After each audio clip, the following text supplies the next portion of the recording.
Hi friends and family. We just wanted to do a quick video, quick-ish, probably won't be quick because we're both talkers and we know you guys love us, about what's going on in our life. I would love to blog all this, but I can't. So we started this page so that you guys can all be connected to what's going on and help us. We need your help. So thank you so much for all of your support over the years. Yes, thanks. Financially and prayer and encouragement and all the ways that you guys have come behind us and cheered us on in this insanely crazy 10 years. Yes. And have loved our children from afar and near. It's really such a gift and really blows us away all the time and humbles us for sure, seriously. We are... Do you want to go? Sure.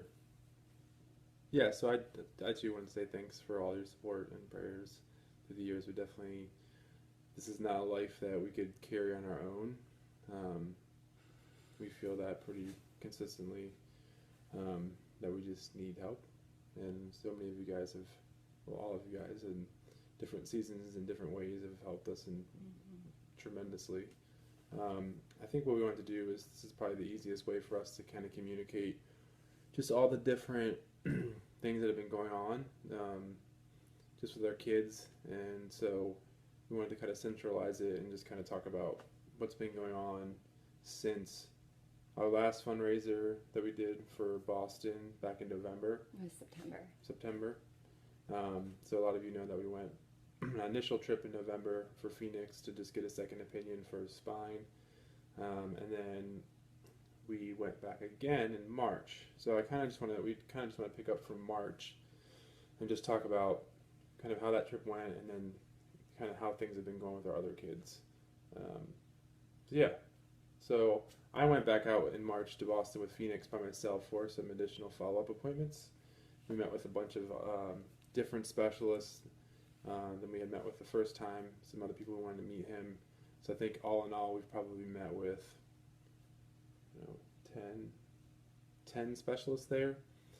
And it's funny because I went back expecting the care to be different because it was so good the first time. It really blew Meg and I away the first time, and it was really like we hadn't ever seen anything like that. It kind of actually ruined us in a lot of ways. Just the level of care was excellent all the way down from the cafeteria worker to the orthopedic surgeon who had been there for 30 years. So it was just, it was great. So in March, I kind of went back thinking it can't possibly be that good again. I was kind of looking for the letdown, and I wasn't let down at all. I was actually blown away by it again, how excellent it was. So we went on that trip and got back from that trip in March, and I'll kind of let Megan start filling in kind of with some of the other kids. So they got back in March, and probably, during that trip, for a few months now, actually since Penelope started school back in September, she's had a lot of different weird variable health things going on. And so we'll just list off kind of the 7 or 8 symptoms we've seen that she had consistent fevers on a weekly basis, a cough and runny nose, which initially we just thought it's because she's around germs and all the things you do as a parent, trying to kind of just make it normal. And then she got hand, foot, and mouth in November, and has ever since had full body rashes that come and go and change in shape and size. They don't really go. They come, they stay, they change. They'll get better for a day or so, but nothing completely eliminated. When Mike was gone, her fever was very high when he was in Boston, and I was home with her. And so then it's just kind of escalated. She has blood in her stool. She has... she's complaining of joint pain in her knees when she wakes up. She's 4. She is very lethargic, moody, which can be normal of a 4-year-old girl. So again, a lot of these symptoms would not be red flags outside of her medical history and the consistency of them. So we started to pursue some specialists right about March. And here in Milwaukee, that is a long process. Each specialist has to refer to the next specialist. So getting in with a specialist is like a 2-month waiting period before you get in. So we are kind of on to the second specialist after the first specialist who did her emergency surgery the previous year had said, yeah, these are some concerning things. I want to pass you on to GI and then immunology and so on and so forth. Allergy and then immunology and so on and so forth. So initially I thought could be liver, could be, it looks really honestly, you guys, like an immune deficiency, some sort of immunology, autoimmune thing. At this point, that's kind of the only place we can go with it in our mind. But we do a lot of holistic things, and we've treated it from every avenue that I've researched and found for her.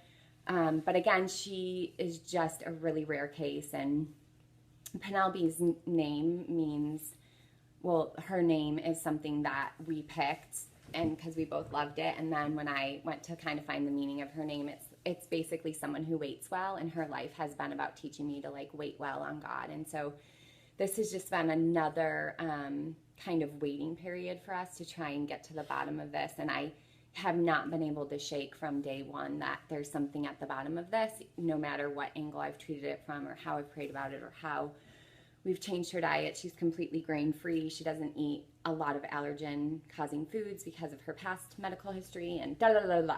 So all of that to say, we basically had met with the first specialist who referred us to the second specialist, who then scheduled a colonoscopy endoscopy because of what the blood in her stool, and what was the other reason?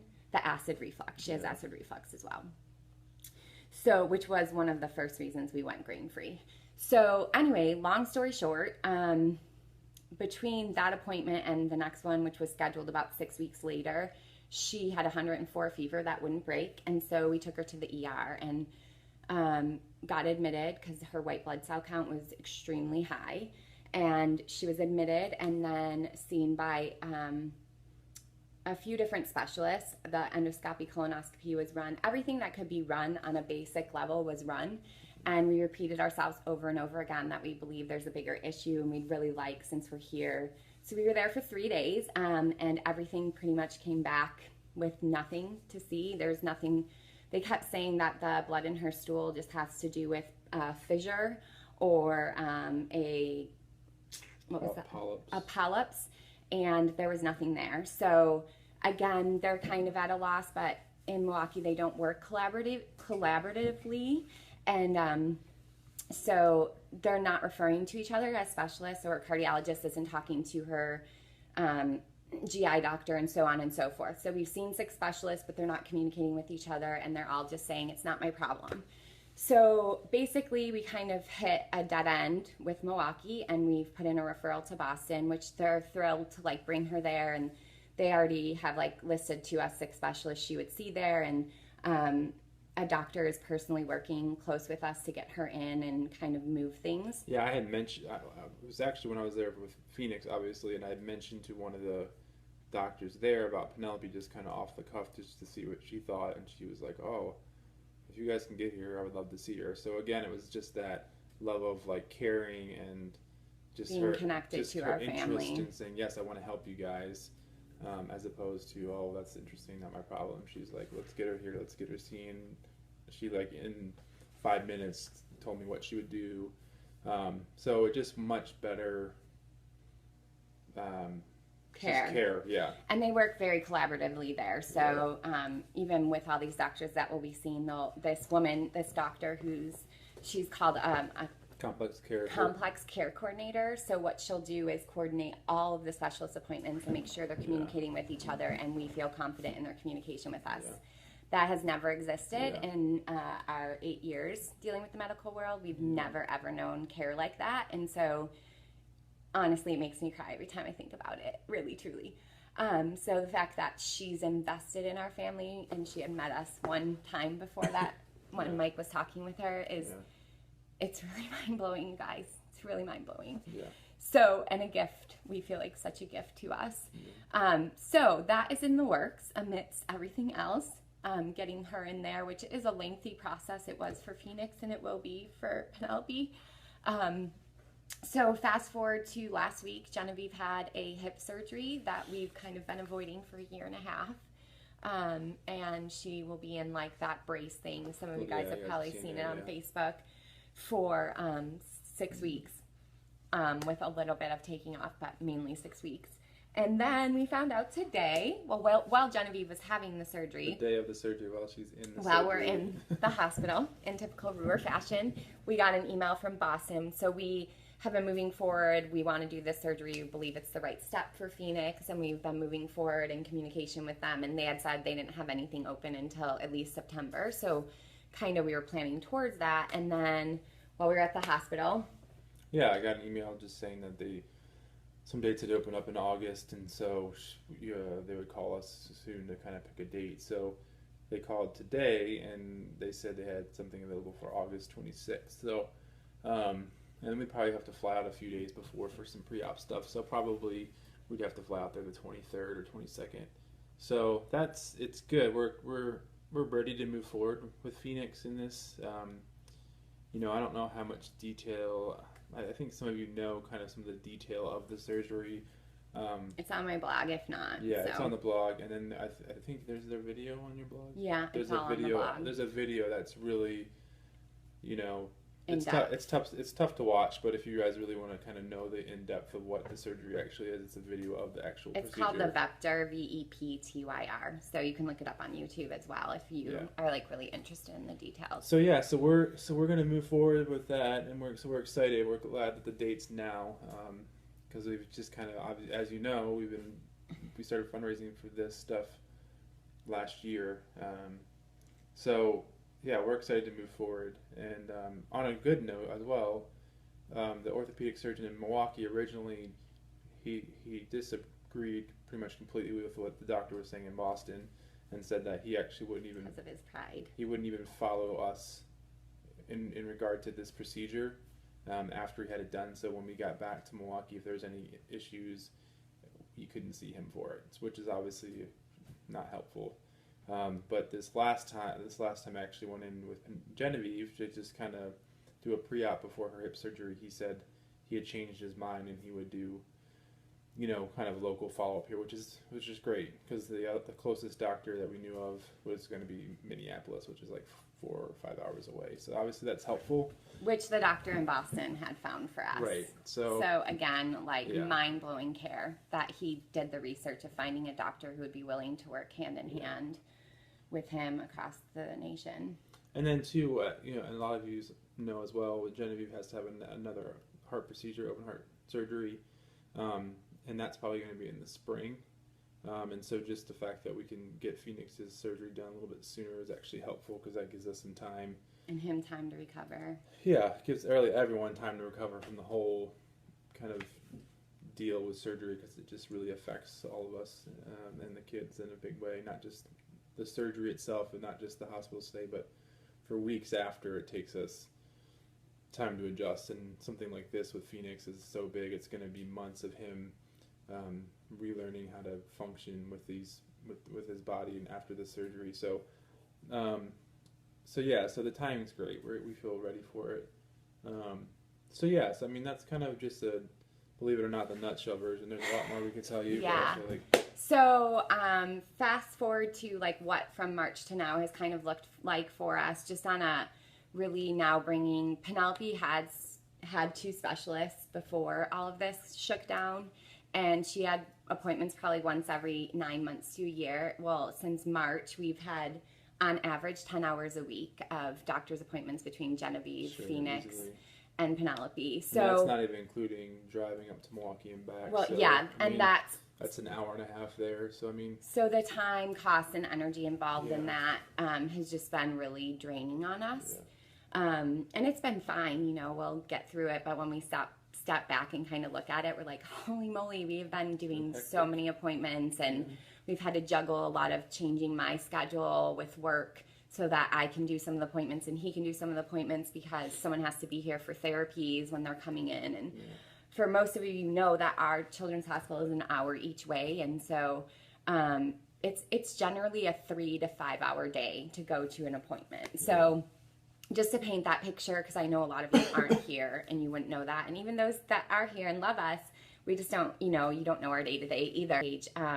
Our plan for Boston is kind of basically Mike and I would go out the 3 days with Phoenix before, 3 or 4 days with Phoenix before, for the pre-op stuff. And then we would stay either with a friend or, we would stay with a friend those first few days. And then after that, we would get a hotel room, because when the surgery is there, it's very intensive and one parent needs to be there at all times. So we kind of take shifts in balancing the other kids and getting some sleep, because you get no sleep at the hospital. And Phoenix is 6. He's going to know what's going on. He's going to be in pain, His birthday's on Monday. Yay, his 6. birthday, Yeah. 6. Can't believe it. So, and then after probably the first 5 or 6 days, because we'll be there at least 2 weeks, they're saying, I would probably, at this point, this is what we're thinking, I would probably fly home to get the other 3 kids and fly back with someone, one of our family or friends who kind of helps with the kids. And then we would stay there until Phoenix's surgery finished his recovery finished his follow-up appointment, and come home. And the reason we would do that is because the kids are so close, and we're a very close-knit family, and 2 weeks apart for either any of us would be too much. And it's not doable for Mike to be there a week alone and me to be home for a week. It's just a very, very difficult, strenuous environment to be in without any type of break from it. And Phoenix is extremely attached to Mike, and so he won't be able to take much breaks. And so also the kids will be very emotionally and they will help Phoenix's recovery very quickly. They've seen that in studies, and we know that. Like Genevieve came home from the hospital, and the second day, though she was in pain, she was very distracted and involved with her siblings because she loves them so much. And so it's the same concept. And he would hopefully be out of the hospital by day 7 to 10. And at that point, we're hoping to rent like a house in Boston or find something that's big enough to accommodate us without it feeling like we can't live together. So that's kind of our plan at this point. And additionally, we're trying to get, in that interim week after Phoenix is released from the hospital and we're waiting for his follow-up appointment a week later, we're trying to get Penelope's initial visit in with different doctors. So we're trying to coordinate both so we can kind of just all do it in be one there trip. and do it in one trip. Right. Just logistically, it's way easier. Even though it's a little bit longer stay, it's just way easier to coordinate. So yeah, so that's our plan. So financially, we cannot pull this off without a fundraiser. We can't. So that's why we are doing it, and we trust, that God always provides through these things so faithfully. And so it's amazing to have friends across the country who come behind us, and friends of friends and friends of friends. So yeah, that's where we're at. That's what we're going through. And we kind of like streamlined. Some of you are on the Believe for Genevieve page, and obviously there's just, now we have 3 kids with medically complex stuff going on. So we just changed it to We Are the REUWERS. So we're going to try to update on that through Facebook. That's on Facebook, We Are the REUWERS. So if you're on that, if you were on the Believe for Genevieve, I think you'll automatically be transferred to the new one. It's the same page. It's just we changed the title. And then if you're not, you can request to be on the We Are the REUWERS Facebook page, and that will just kind of give you updates on surgeries and what's going on in that kind of realm of things. And then we're also going to have a link to the fundraising page, and then we're also going to create a YouTube channel, We Are the REUWERS, and just kind of upload different videos and just different things. We'll probably put the vector video up there, just some pictures and just different videos of the kids to kind of get you guys, just so you can see them, because you guys love us. And then also when you're sharing, you have places to point people to see about our life a little bit more in depth. So yeah, so I think that's it. That was 20 minutes, holy cow. If you're not sleeping, thank you for listening. We love you guys so much. Thank you for standing with us in these things and listening to this 20-minute video. Yes. That is the nutshell version. Truly, we forgot things, I promise. All right, good night. Okay, good night. Love you. Bye. Bye.